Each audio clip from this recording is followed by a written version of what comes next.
The Coffee Shop Fortune Teller by Peculiar Dar, aka Daria Vasilieva. I see all kinds of people when working night shifts at a 24/7 coffee shop in the center of my city. There are writers who sit hunched over their laptops, typing away as their third coffee turns cold in the wee hours of the night. It's easy to spot the students spilling papers on the floor, tapping their feet frantically as they cram before the next day's exam.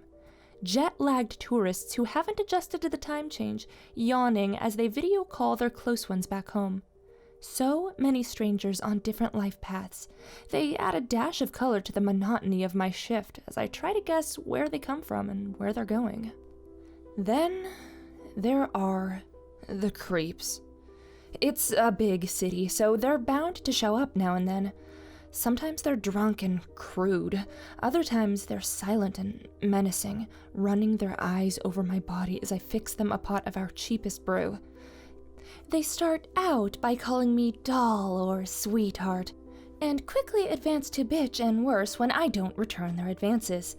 I'd have quit a long time ago if Dobry, my boyfriend of 3 years, didn't work similar hours at the bar next door.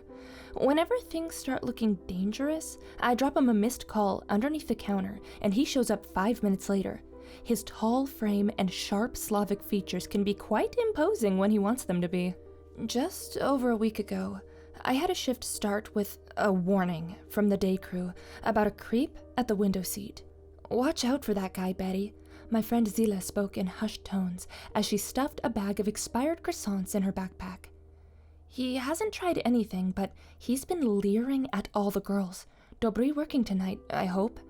"Nah, not working, but he's with some friends next door. Thanks for the heads up," I replied, taking a good look at the evening crowd. There was the man Zila mentioned, sitting at the farthest table. He was a middle-aged, clean-cut type with a faded gold wedding ring on his left hand. At first, he seemed to be looking out the window. Innocent enough, I thought. But no. A closer look revealed him using the reflection in the darkened glass to stare at me. I groaned inwardly and sent Dobry a text warning him I might need help later on.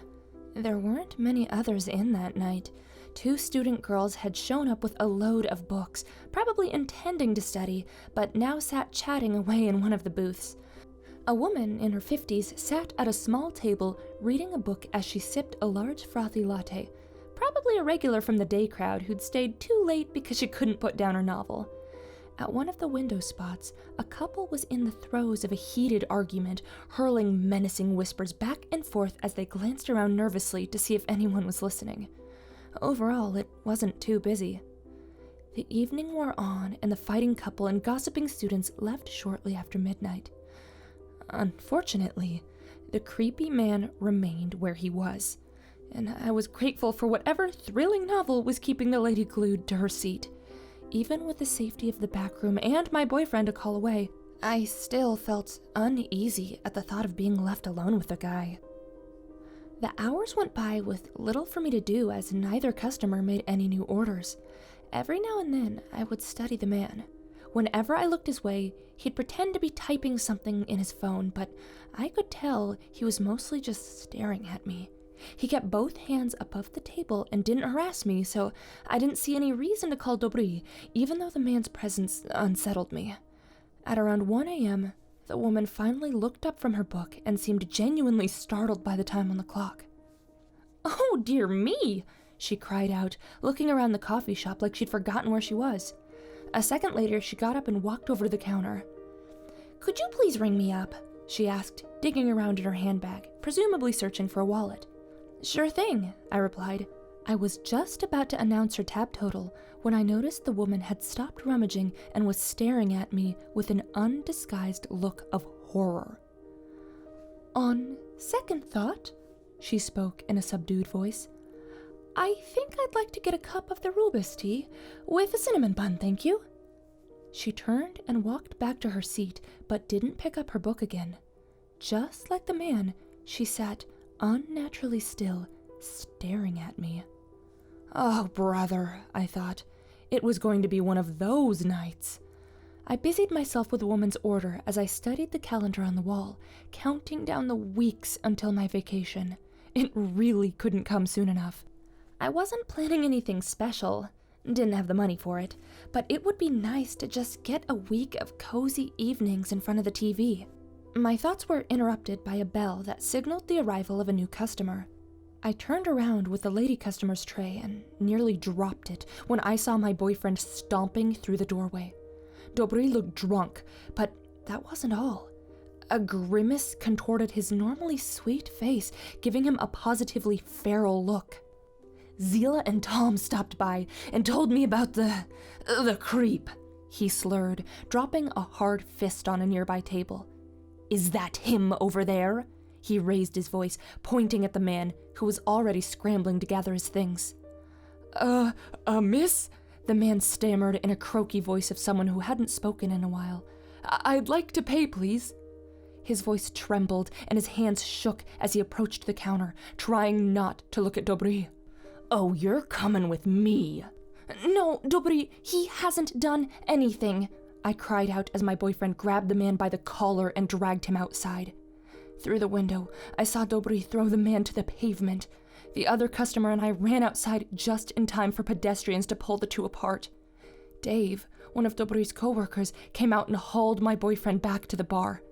The man from the window seat scrambled back inside the coffee shop, grabbed his things, threw a $100 bill on the table, and left without saying a word. I collapsed in one of the booth seats. My hands trembled and my insides turned. I hated when he drank too much. Sober Dobry was the sweetest, kindest, most caring man I had ever met. But whenever he had too many, I'd see a dark shadow cross his face. It was like there was another, more primitive man hidden beneath the surface, waiting to be unleashed. Betty? Is it okay if I call you by your name? I'd entirely forgotten about the woman. I tensed as she gestured to my name tag, taking the seat across from me. Please, don't be afraid of me. My name is Agnes, and I want to help you. I studied her closely for the first time that night. I'd been so focused on the man that I hadn't noticed the somewhat eccentric appearance of the lady in front of me. Agnes had frizzy, unkempt white hair that fell to her shoulder blades. She wore a long purple kimono with a black cloth belt wrapped around her thin waist. Her eyes had a kind glint to them, drawing you in and making you feel comforted, safe.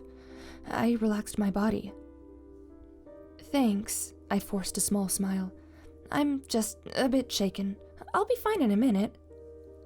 What I'm about to say to you is going to sound very strange, Agnes spoke after a short pause. I could see her struggling to find the right words. You have to close the coffee shop early tonight. Then you need to go straight to the airport and buy a ticket to your hometown. Call your parents, tell them you'll be staying with them for a week, just 1 week. I stared at Agnes. Great. First the creep, then drunk Dobry, now a mental case. This shift was breaking all records. I should go get your order ready, I replied, plastering a fake customer-facing smile onto my face. Agnes grabbed my hand as I tried to move, the lines on her face riddled with concern. I know this sounds crazy to you. She put my hand in both of hers. But I can see things that others don't. It's how I make my living, and I usually never intervene unless clients come to me directly. But I had a vision as you were ringing me up earlier. The ugliest of my entire career.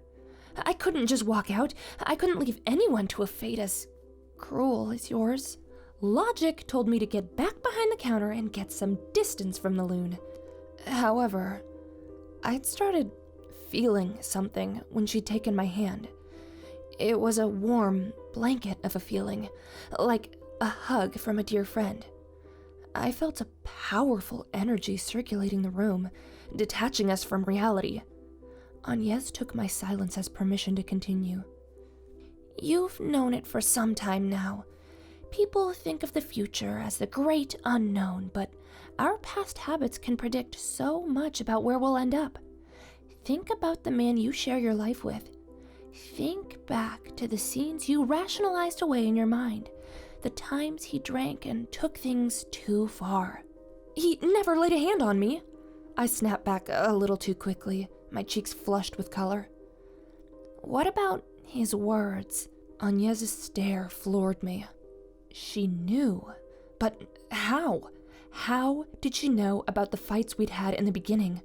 All those times I'd felt ashamed of doing, saying, wearing the wrong thing. I'd blamed myself for angering Dobry. He just cared about me, that's all. He was so kind and loving when I was being good that I started to believe he had reason to be angry when I was being bad. It does not end well for you if you go home with him tonight, Agnes continued. You might live. My powers are not almighty, and I do not see it all, but what I do see is terrible enough. Broken ribs, a loss of vision in the right eye, irreparable damage to several organs. You might live, but a shattered, broken life. A life of picking up the pieces. Agnes stood up, went over to her table, and gathered her things. She cleared out the contents of her wallet and put them on the counter. That and the tip from the other man should be enough for a ticket. It's very late now, and I have to go home. Sweet Betty, I hope you heed my warning. I'll repeat it as it came to me. You need only be gone for 1 week, but he can't know where you are. So don't tell anyone, and ask your parents to lie if he calls. Go as soon as you can. With those words, she came over to me, wiped away a tear that had slipped down my cheek, and walked out of the coffee shop. I watched Agnes go. A few minutes after she left, reality started seeping in, and I tried to convince myself she was just a crazy woman off the street. I went back behind the counter, trying to force myself into work mode, when I saw my phone. There was a string of text from Dobry. They started obviously drunk and grew chillingly sober. Babe, come over to the bar. Dave won't let me leave. Betty? Serious? This is screwed up. He won't let me come. Why the hell are you ignoring me? Are you with that guy? The old guy? You slut. I bet you're sucking it right now. You freaking bitch. I'm gonna kill you. The last text came in while I was reading the others. It was enough for me to grab the money Agnes and the man had left behind, order a cab, call my parents, and switch my phone to airplane mode. That way, Dobry wouldn't be able to track me through my Find My Friends app, which he insisted I have running in the background at all times. Within 10 minutes, I was in the cab and on my way to the airport. My phone remained on airplane mode for a week. I told my parents everything, leaving out the part about Agnes, but filling them in on the emotionally abusive aspects of my relationship with Dobry. It was such a relief to get the facts out after 3 years of silence. Dobry called my parents, and they pretended not to know where I was. My dad wanted me to file a restraining order right away, but I told him I just wanted to rest a little and would do it the next week. It was pure torture waiting out those 7 days. The more I reflected, the more I understood just how screwed up my life was. How would I go back to the apartment to fetch my things? What would I say to the lawyer when Dobry hadn't actually done anything? Anxiety held me captive throughout, and I shook with anticipation when I finally turned on my phone after 7.5 days had passed. A flood of texts came in, more vile stuff from Dobry. There was a bunch of messages from Zila urging me to call her back. I dialed her right away. Where on earth have you been? She picked up on the first ring. Hi, I hesitated. At my parents'. Why, what's been happening? Dobry is dead, she replied and went quiet. How did it happen? I asked after a long pause. Look, I don't know. I wasn't there, but it was messed up, okay? Maybe he was on a bad trip or something. What happened? I repeated. You disappeared and Dobry just lost his mind. Tom said he came into work 2 nights ago completely deranged, went behind the counter when it wasn't his shift, broke a bottle of Jack and started stabbing Dave in the gut with the broken bottle, screaming that it was all Dave's fault that you'd run off with some old guy. How? I gulped. Is Dave okay? How did Dobry die? Dave's recovering in the hospital. Zila's voice quivered. Someone called the cops, and the guys in the bar were able to restrain Dobry. Then the cops got there. They let him go for a split second, and he tried to stab another person with a pocket knife. A rookie cop ended up panicking and shooting him in the face. I thanked Zila for letting me know and hung up the phone, promising I'd be home soon. Then I went to the bathroom and threw up my lunch. I hoped Dave would be okay and thanked my lucky stars that Agnes was there to warn me not to go home. I shudder to think what would have happened if I had ignored her warning. It's taken me a day, but I've made arrangements to fly back home. I just called my boss and apologized for skipping town without warning. I told her I knew I screwed up by disappearing like that, but I really hoped I'd get a chance to come back to the coffee shop. My boss said she'd have to think about it. I really hope she'll give me my job back.